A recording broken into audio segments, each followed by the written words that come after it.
Recipe दाखवली नाही कारण तुम्ही म्हणाल सारखं चणे फुटाणे वाटाणे छोले हरभरा, म्हणून मग म्हटलं राहू दे. आणि चॅनलवर आहेत भरपूर छोल्याच्या रेसिपी, म्हणजे आपल्या चॅनलवरती, तर तिथे जाऊन बघू शकता. मी खाली वाटल्यास कॅप्शनमध्ये लिंक देईल.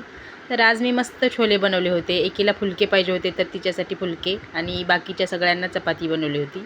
सकाळचे 2 हाफ टिफिन होते ते छान बांधून दिले. मग सगळी कामावरून वरण आणि भात करून घेतला, आणि राहिलेल्या चपात्या होत्या त्यासुद्धा करून घेतल्या. बघू शकता इथं छान अशा चपात्या तयार करून घेतलेल्या आहेत. आजसुद्धा आपल्या सबस्क्रायबरचा एक टिफिन होता, आणि आमच्या इथं खाली एक काकू राहतात, जोशी काकू, त्यासुद्धा कधी कधी माझ्याकडून टिफिन घेतात.